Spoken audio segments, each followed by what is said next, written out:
Hello नमस्कार मित्रों। આપણે 11મા ધોરણની અંદર 11 સાયન્સ મેથ્સની અંદર ચેપ્ટર નંબર 6 સુરેખ અસમતાનું પ્રકરણ છે શીખી રહ્યા હતા। હવે એમાં થોડી બેઝિક માહિતી અસમતા કોને કહેવાય અને અસમતા માટેના કેટલાક રૂલ્સ છે તમને ગયા લેક્ચરમાં શીખવ્યા હતા। ફરીથી એકવાર જરા મુદ્દાઓને આપણે ઝડપથી યાદ કરીએ અને પછી આગળ વધીએ।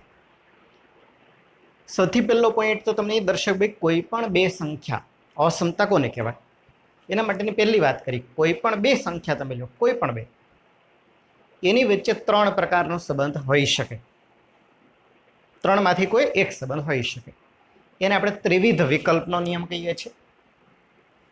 માનો કે એક સંખ્યાને આપણે એ કહીએ અને બીજી સંખ્યાને બી કહીએ, એ અને બી કોઈ પણ હોઈ શકે, તો એના માટે ત્રણ વિકલ્પો શક્ય છે। કાં તો એ અને બી બંને સમાન હોય, અથવા તો એ ગ્રેટર ધેન બી, એ મોટો છે બી કરતા, અથવા તો એ લેસ ધેન બી, એ નાનો છે બી કરતા। આ એ અને બી બંને સમાન હોય તો એને આપણે સમાનપણાનો એટલે કે સમતાનો સંબંધ કહેશું। જો એ અને બી સમાન ન હોય તો બે ઓપ્શન હોય, કાં તો એ મોટો હોય બી કરતા, અથવા ઊંધું એ નાનો હોય અને બી મોટો હોય। આ જે સંબંધ થયો એ અસમાનપણાનો સંબંધ છે, આને આપણે અસમતાનો સંબંધ કહીએ છીએ। તો આ અસમતા થઈ। પછી બીજો પોઈન્ટ તમને બતાવ્યો કે અસમતાના કેટલાક પ્રકાર આપણે પાડીએ। કેટલીક વખત આવો સંબંધ હોય, કાં તો A less than B, A greater than B, ઘણીવાર આમ પણ હોઈ શકે A less than or equal to B અથવા A greater than or equal to B. ઘણા સંજોગોની અંદર આવી સ્થિતિ ઊભી થાય। ઉદાહરણ તરીકે ગયા લેક્ચરમાં તમને બતાવ્યું હતું કે દાખલા તરીકે કોઈ વિદ્યાર્થી છે, એને પરીક્ષામાં પાસ થવા માટે 33 કે તેનાથી વધુ માર્ક લાવવાની જરૂર પડે છે, તો પાસ થયેલ વિદ્યાર્થી છે એણે કેટલા માર્ક મેળવ્યા હોય? સીધું છે, દાખલા તરીકે પાસ થયેલ વિદ્યાર્થીએ મેળવેલા માર્ક x છે। આ મેળવેલા માર્ક છે કેટલા હોઈ શકે? 33 હોઈ શકે, અથવા 33 થી મોટા હોઈ શકે। તો x ની કિંમત x greater than or equal to 33, x ની કિંમત એટલે કે મેળવેલા માર્કની કિંમત 33 હોઈ શકે, 33 ની બરાબર, અને 33 થી મોટી પણ હોઈ શકે। તો આવી સ્થિતિમાં આવી અસમતાનો ઉપયોગ થાય। આવી અસમતા છે આને આપણે મિશ્ર અસમતાઓ કહીએ છીએ। તો આટલો પોઈન્ટ છે તમને ગયા લેક્ચરમાં બતાવ્યો હતો। હવે વાત આપણે કરવી છે વ્યવહારની અંદર અસમતાનો ઉપયોગ ક્યાં થતો હોય છે। તો એના માટે સૌથી પહેલી વાત હું તમને કરી દઉં એ છે સમીકરણની। 9મા ધોરણમાં 10મા ધોરણમાં તમારે એકચલ સુરેખ સમીકરણ, દ્વિચલ સુરેખ સમીકરણ ભણી ગયા। એના ઉકેલ શોધવાના દાખલા આવતા, યાદ હશે એમાં કૂટ પ્રશ્નો પણ આવતા। એ કૂટ પ્રશ્નોને સોલ્વ કરવા માટે તમે સમીકરણ બનાવતા અને પછી સમીકરણ યુગ્મનો ઉકેલ શોધતા, તમે એક્સ અને વાયની કિંમતો મેળવતા હતા। એક ઉદાહરણ દ્વારા આપણે એને સ્પષ્ટ કરીએ। સમીકરણ એમાં સમતાનો સંબંધ સમીકરણમાં હોય છે 2x + 3 = 5। આમાં કયો સંબંધ છે? સમતાનો। તો આ એક ચલ સુરેખ સમીકરણ થયું। દ્વિચલ સુરેખ સમીકરણ ભણ્યા x + 2y = 10। તો આ સમતાનો સંબંધ ધરાવે, બરાબર હોય, બંને બાજુ તમને કોઈ પદ આપ્યા હોય, સમીકરણ થયું સમતાના સંબંધ વાળું છે। ઉદાહરણ તરીકે એક પેનની કિંમતના 3 ગણા કરવામાં આવે તો 15 થાય છે। એક સરળ ઉદાહરણ આપ્યું છે 7મા 8મા ધોરણ વાળું કે ભાઈ એક પેનની કિંમતના 3 ગણા તમે કરો તો 15 થાય। તો પેનની કિંમત કેટલી હશે? તો પેનની કિંમત આપણે એને x ગણીએ છીએ, x ના 3 ગણા, પેનની કિંમતના 3 ગણા એટલે 3x કેટલા થાય છે? 15। 3x = 15। હવે તમે આનો ઉકેલ શોધતા હતા, x ની કિંમત તમે મેળવી શકો છો, 3 સામે જ છે, ભાગાકારમાં x = 5 મળે, તો પેનની કિંમત 5 રૂપિયા થઈ। તો આવા કોયડાઓને ઉકેલવા માટે તમે આવી રીતે એને ગાણિતિક સમીકરણમાં ફેરવતા હતા। પણ દર વખતે જ્યારે જ્યારે આવા કોયડા પૂછાય તો દર વખતે આવી રીતે સમીકરણ જ રચાય એવું નથી હોતું. 10મા ધોરણ સુધી તમે શીખ્યા એ બધામાં આવી રીતે સમીકરણ રચાતા હતા. એવી જ રીતે દ્વિચલવાળા ઉદાહરણ આવતા હતા. પેનની કિંમત અને પેન્સિલની કિંમતનો સરવાળો 40 રૂપિયા થાય છે, તો આપણે x + y બરાબર 40, અને પછી આવી રીતે આને ઉકેલ શોધવાના દાખલા આવ્યા હતા. હવે માનો કે ઘણીવાર આવો સંબંધ ઊભો થાય કે ભાઈ અમરેલીથી રાજકોટનું અંતર 100 કિલોમીટર છે. ધારો કે અમરેલીથી રાજકોટનું અંતર 100 કિલોમીટર છે અને અમરેલીથી અમદાવાદનું અંતર x કિલોમીટર છે. આપણે જાણીએ છીએ કે ભાઈ અમરેલીથી અમદાવાદ અને અમરેલીથી રાજકોટ તો અમદાવાદ વધુ દૂર છે. તો એનો અર્થ એવો છે ભાઈ આજે અમરેલીથી અમદાવાદનું અંતર છે એટલે કે એક્સની કિંમત છે એ કેટલી હશે? 100 કરતાં મોટી, x > 100. તો અમરેલીથી અમદાવાદનું અંતર એ રાજકોટના અંતરથી વધુ છે. એક ઉદાહરણ તરીકે આમાં પૂછ્યું ભાઈ તમારી પાસે 56 રૂપિયા છે.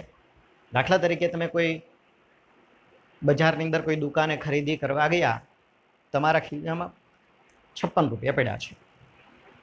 હવે એક પેનની કિંમત 10 રૂપિયા છે. તમે દુકાનદારને પૂછ્યું પેનની કિંમત કેટલી છે? 10 રૂપિયા. તમારા ખીચામાં કેટલા રૂપિયા છે? 56 રૂપિયા. તો મહત્તમ વધુમાં વધુ તમે કેટલી પેન ખરીદી શકો? આ તો સરળ ઉદાહરણ છે, પણ કોઈ મોટી સંખ્યાવાળા ઉદાહરણ આવે તો તમારે એને જેમ આને તમે ગાણિતિક સમીકરણમાં ફેરવો છો એમ આને પણ ગાણિતિક સ્વરૂપમાં ફેરવવું પડે. તો આનું ગાણિતિક સ્વરૂપ શું થાય? એક પેનની કિંમત 10 રૂપિયા. તમે કેટલી પેન ખરીદી શકો છો? દાખલા તરીકે x પેન તમે ખરીદી શકો છો, તો એક પેનની કિંમત 10 રૂપિયા. તો x પેનની કિંમત કેટલી થાય? 10x રૂપિયા. 10 × x. તો એક પેન 10 રૂપિયાની, તો x પેન 10x રૂપિયાની થાય. હવે 10x તમારે જે રૂપિયા આપવાના છે, તમે પેન ખરીદી, એક પેનના x રૂપિયા થયા, 10 પેન લીધી, 10x રૂપિયા થયા. તમારી પાસે જે રકમ છે એનાથી તો એ ઓછી કિંમતમાં જ મળવી જોઈએ, કારણ કે દાખલા તરીકે આની કિંમત 60 રૂપિયા થઈ ગઈ, તમારી પાસે 60 રૂપિયા નથી. તમે 56 રૂપિયા આપો, એમાંથી કેટલી પેન વધુમાં વધુ ખરીદી શકો? એટલે કે 10xની કિંમત છે, આ કુલ જે રકમ થાય પેનની એ આના કરતાં ઓછી હોવી જોઈએ. એટલે 56 રૂપિયા કરતાં ઓછું થવું. 10x < 56. તમારા ખિસ્સામાં આટલા રૂપિયા છે, તમારી ખરીદી એની કરતાં ઓછા રૂપિયામાં જ થવી જોઈએ. 10 રૂપિયા, x પેન બધાયથી 10x રૂપિયા થાય. તો આ અસમતાનો સંબંધ બન્યો, આ સમીકરણનો સંબંધ બન્યો. હવે આવે આને ઉકેલવાનો પ્રશ્ન કે ભાઈ આનો જવાબ તો આપો. તો તમે સમીકરણને ઉકેલતા હતા એવી રીતે આપણે અસમતાના ઉકેલ શોધવાના દાખલા આવશે. તો અહીંથી આપણે અસમતાના ઉકેલના પ્રશ્નો લેશું. પણ મેં તમને કીધું કે વ્યવહારમાં ઘણી બધી જગ્યાએ એવા અસમતાના આવા સંબંધ છે એ ઊભા થતા હોય. હમણાં એક ઉદાહરણ આપ્યું એમ કે પાસ થવા માટે 33 કે તેનાથી વધુ ગુણ જોઈએ, તો x > = 33. બીજી આપણે એક વાત કરીએ કે ભાઈ દાખલા તરીકે એપ્રિલ મહિનામાં તાપમાન, અમરેલી શહેરનું તાપમાન 10° થી 35°ની વચ્ચે હતું. તો કોઈ એક દિવસનું તાપમાન તમને એમ કહેવામાં આવ્યું કે અમરેલીનું એપ્રિલ મહિનાનું તાપમાન 10° થી 35°ની વચ્ચે હતું. તો કોઈ પણ એક દિવસ તમે લઈ લો, હાલો 10મી એપ્રિલ લીધી, તો 10મી એપ્રિલે તાપમાન કેટલું હશે? તો આપણે એના માટે તાપમાન x અંશ છે એમ કહીએ, તો xનું મૂલ્ય 10 થી મોટું અને 35 થી નાનું છે. તો x એટલે તાપમાનનો આંકડો, 10 થી વધુ, 35 થી નાનો. તો આ રીતે અસમતાનો સંબંધ ઊભો થશે. તો વ્યવહારમાં ઘણી બધી જગ્યાએ એવા અસમતાના પ્રશ્નો ઊભા થાય. હવે આપણે વાત કરવી છે આના ઉકેલ શોધવાના પ્રશ્નો. ભાઈ અસમતાનો ઉકેલ મેળવો અને એને સંખ્યા રેખા પર બતાવો. તો સમજીએ ને આપણે એક ઉદાહરણ દ્વારા. ચલો, તો હવે આપણે જોશું અસમતાના ઉકેલ શોધવાની વાત. હમણાં તમને જે ઉદાહરણ આપ્યું હતું મેં પેનને લઈને કે ભાઈ તમારી પાસે 56 રૂપિયા છે, બજારમાં તમે પેન ખરીદવા ગયા, એક પેનની કિંમત 10 રૂપિયા છે, તો વધુમાં વધુ તમે કેટલી પેન ખરીદી શકો? તો એને આપણે અસમતાના સંબંધમાં આપ્યું ભાઈ 10 પેન 10x <56, તો એક્સનું મૂલ્ય શોધો. હવે આનો ઉકેલ શોધવો પડે આપણે. હવે ઉકેલ એટલે શું? અસમતાનો ઉકેલ એટલે શું? તો અહીંયા ચલની એવી કિંમત જે આ અસમતાને સત્ય બનાવે. ચલ એક્સની એવી કિંમત જે આ અસમતાને સાચી બતાવે, સત્ય બનાવે, એવી કિંમતને આપણે અસમતાનો ઉકેલ કહેશું. તો પહેલાં આને આપણે એક સામાન્ય ઉદાહરણ દ્વારા સમજીએ કે ભાઈ આ એક્સની કિંમત આપણે શોધવી છે. એક્સની કિંમત 1 મૂકીએ, 10 ગુણ્યા 1 10 <56 બરાબર છે. એક્સની કિંમત આપણે જો અહીંયા 1 મૂકીએ તો 10 ગુણ્યા 1 એટલે 10 થાય. આ સત્ય વિધાન છે. 10ની કિંમત 56 થી નાની છે. એક્સ બરાબર 1 એ ઉકેલ છે એમ કહેવાય. એક્સની કિંમત 1 હોઈ શકે. એક્સની કિંમત 2 મૂકીએ તો 10 દુ 20, 20 <56, 20 56 કરતાં નાના છે. આ પણ બરાબર છે. તો એક્સની કિંમત 2 મૂકો તો એ પણ સમાધાન કરે છે, સત્ય બનાવે છે. એક્સની કિંમત 3 મૂકીએ તો 10 તેરી 30, આ પણ એનાથી નાના છે. એક્સની કિંમત 4 મૂકો તો 10 ચોક 40, 56 કરતાં નાના છે. એક્સની કિંમત 5 મૂકો તો 10 પંચા 50, 56 કરતાં નાના છે. એક્સની કિંમત 6 મૂકો તો વિધાન સત્ય બનશે નહીં. 10 ગુણ્યા 6 60 થઈ જાય. તો એક્સની કિંમત 1 2 3 4 અને 5. તો એક્સની કિંમત કઈ કઈ હોઈ શકે એની આપણે વાત કરી કે ભાઈ એક્સની કિંમત 1 હોઈ શકે, 2 હોઈ શકે. પણ દર વખતે આપણે આવી રીતે આને વિકલ્પ નિવારણ કહેવાય. દર વખતે અથવા તો આ ઉકેલ મેળવવાની સરળ સમજૂતી તમને બતાવી. ઉકેલ શોધવા માટે આપણે જેમ સમીકરણમાં કરતા હતા એવી જ મેથડ વાપરીશું. તો એક ઉદાહરણ દ્વારા સમજીએ આપણે એને. એક ઉકેલ શોધવાનો કીધો છે 2x - 5 <3. અસમતા આપી છે. તમને કીધું આ અસમતાનો ઉકેલ શોધવો છે. હવે શું કરીશું? તમને બધાને ખ્યાલ છે ઉકેલ એટલે એક્સની કિંમત, ચલની કિંમત. આપણે શું કરવાનું છે? અહીંયા ચલ એક્સ રહેવો જોઈએ. બાકીના બધા પદને આપણે બરાબરની સામે જવા દઈએ છીએ. પણ નિયમ મુજબ આપણે હાલીએ તો આપણે એક્સની કિંમત શોધવી હોય તો પહેલા -5 ને અહીંથી દૂર કરવા પડે. એના માટે શું કરવું પડે? અહીંયા -5 ને બદલે જો આપણે +5 કરીએ એટલે કે બંને બાજુ આપણે 5 ઉમેરતા, તમને યાદ હશે અસમતાની બંને બાજુ એક સરખી સંખ્યા ઉમેરી શકાય. એક સરખી સંખ્યા બાદ કરો તો અસમતામાં ફરક પડતો નથી. આ રૂલ્સ આપણે વાપરવાના છે. એમાં એક ખાસ નિયમ તમને બતાવ્યો તો ભાઈ અસમતામાં બંને બાજુ જો તમે ઋણ સંખ્યા વડે ગુણો તો અસમતા બદલાશે. બંને બાજુ જો તમે ધન સંખ્યા વડે ગુણો કે બંને બાજુ કોઈ સંખ્યા ઉમેરો, કોઈ બંને બાજુ કોઈ સંખ્યા બાદ કરો તો અસમતામાં કોઈ ફરક પડતો નથી. તો આપણે એક્સની કિંમત શોધવી છે. આને આપણે દૂર કરવા હોય તો શું કરવું પડે? અહીંયા +5 હોય તો -5 +5 દૂર થાય તો બંને બાજુ 5 ઉમેરતા. પણ તમને ખ્યાલ છે કે પછી આપણે સરળ મેથડ વાપરીએ છીએ. -5 ને બરાબરની સામે લઈ જઈએ તો +5 થાય. 2x <3 +5 થાય. 2x <8 મળ્યા તમને. આપણે એક્સની કિંમત શોધવી છે. 2 અહીંથી દૂર કરવા પડે, 2 વડે ભાગવા પડે. બંને બાજુ 2 વડે ભાગતા. તમને સમજો, બંને બાજુ કોઈ ચોક્કસ સંખ્યા વડે ભાગો, ધન સંખ્યા વડે ભાગો, અસમતામાં કોઈ ફરક પડતો નથી. તો x આમ થશે, ઉડાડીએ તો x <4 આમ તમને મળે છે. એક્સની કિંમત 4 કરતાં નાની છે. તો એક્સની કિંમત આપણે શોધવાની છે. તો ઉકેલ શું થશે? ભાઈ 4 કરતાં નાની સંખ્યા થાય. હવે પ્રશ્ન અહીં આવે કે ભાઈ 4 કરતાં નાની સંખ્યામાં ધન પૂર્ણાંક પ્રાકૃતિક સંખ્યા ગણવી કે પૂર્ણાંક સંખ્યા ગણવી. એટલે તમને ઘણીવાર આવા ઓપ્શન આપે કે ભાઈ ઉકેલ ગણ મેળવો. આના ઉકેલમાં કયા કયા સભ્યો આવશે એ બતાવો. એન એટલે પ્રાકૃતિક સંખ્યામાં ઉકેલ શોધવો છે. આપણે એને એક સંખ્યા રેખા સ્વરૂપે પણ હું દર્શાવું તમારી સામે.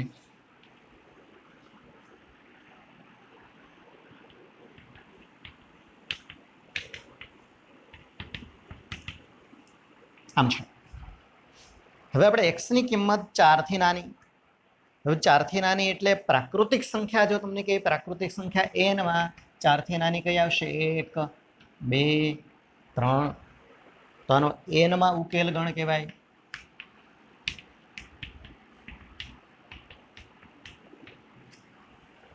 આ સમતાનો n માં ઉકેલ પ્રાકૃતિક સંખ્યા 4 થી નાની 1 2 3 આવશે. હવે એને બદલે તમને એમ કહેવામાં આવે, આને આપણે સંખ્યા રેખા ઉપર બતાવવું હોય તો એક આ સંખ્યા રેખા પર ઉકેલનું નિરૂપણ થયું કહેવાય. તમે સંખ્યા રેખા પર આ મૂલ્યો છે 1 2 અને 3 ને ડોટ કરીને દર્શાવો છો આ રીતે. હવે આપણને કહેવામાં ઝેડ એટલે કે પૂર્ણાંક સંખ્યામાં ઉકેલ શોધો. x ની કિંમત 4 થી નાની હોય એવી બધી પૂર્ણાંક સંખ્યાઓ લખવી છે. પૂર્ણાંક સંખ્યા તમને બધાને ખ્યાલ છે, ધન પૂર્ણાંક ઋણ પૂર્ણાંક બધી જ આવશે. તો ઝેડમાં ઉકેલ ગણમાં કોણ આવશે? 4 થી નાની તમામ પૂર્ણાંક એટલે 3 2 1 0 -1 -2 ટૂંકમાં આવી રીતે થશે. બરાબર, 3 છે 2 1 0 -1 અનંત સુધી. ઉકેલ ગણ સ્વરૂપે લખીએ તો ઉકેલ ગણ બરાબર આમ આવશે.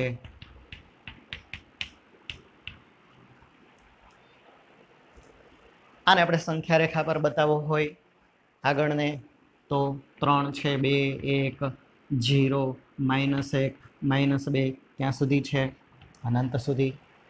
તો આ ઝેડમાં ઉકેલ કહેવાય પૂર્ણાંક સંખ્યા ગણમાં. અને ત્રીજો ઓપ્શન તમને પૂછવામાં આવે કે આનો વાસ્તવિક ઉકેલ શોધવો છે. વાસ્તવિક સંખ્યા તમે બધા જાણો છો, વાસ્તવિક સંખ્યામાં તો બધી આવશે.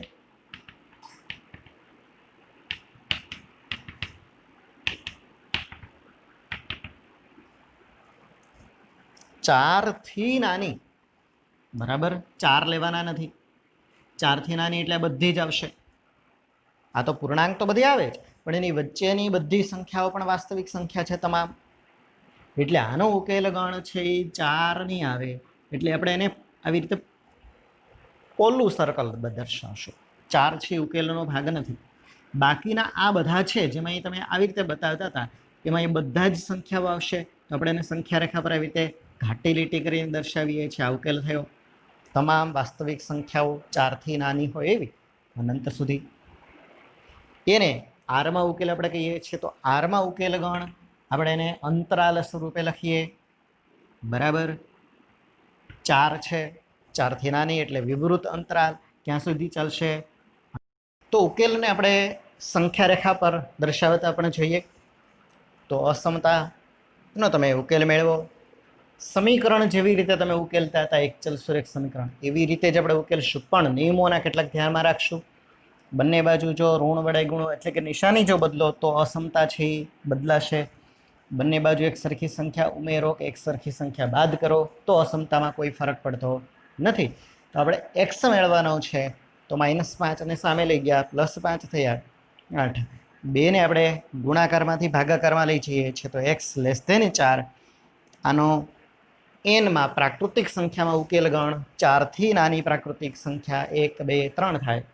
સંખ્યા રેખા પર એનું આપણે નિરૂપણ કરવું છે તો ઉકેલનું નિરૂપણ આવી રીતે ડાર્ક ડોટ કરીને કરવામાં આવશે. 1 2 અને 3 દર્શાવે છે. તમને કહેવામાં આવ્યું ઝેડમાં ઉકેલ ગણ મેળવવો છે પૂર્ણાંક સંખ્યા 4 થી નાની તમામ પૂર્ણાંક સંખ્યાઓ તો 3 2 1 0 -1 અનંત સુધી આવશે. આને આપણે સંખ્યા રેખા પર દર્શાવીએ. 3 છે ઉકેલમાં છે, 2 1 બધી જ પૂર્ણાંક સંખ્યાઓ ક્યાં સુધી ચાલશે? અનંત સુધી. તો આ રીતે આગળ બધી જ સંખ્યાઓ છે. હવે આપણને આરમાં એટલે કે વાસ્તવિક સંખ્યામાં ઉકેલ કે તો એને ગણ સ્વરૂપ આપણે ન લખી શકીએ, કારણ કે 4 થી નાની તમામ વાસ્તવિક સંખ્યા બધી જ આવી છે. 4 થી નાની 3.8 3.99 આ બધાને આપણે અંતરાલ સ્વરૂપે બતાવીએ છીએ. બરાબર. 4થી 4 નહીં આવે, 4થી નાની સંખ્યાઓ અને માઇનસ ઇન્ફિનિટી અનંત સુધી. તો માઇનસ ઇન્ફિનિટીથી 4 વિવૃત અંતરાલમાં દર્શાવશું આપણે એને. સંખ્યા રેખા પર કેમ બતાવું? ઉકેલ ગણમાં 4 નથી એટલે 4 ઉપર આવી રીતે પોલું વર્તુળ આવશે. 4થી નાની આ બધી જ સંખ્યા આવી જ છે એટલે આ બધો ઉકેલનો ભાગ થશે. જ્યાં ડાર્ક લીટી દર્શાવવામાં આવી રહી છે આ તમામ ઉકેલ ગણાશે. તો વાસ્તવિક સંખ્યાનો ઉકેલ ગણમાં આ રીતે દર્શાવવામાં આવશે.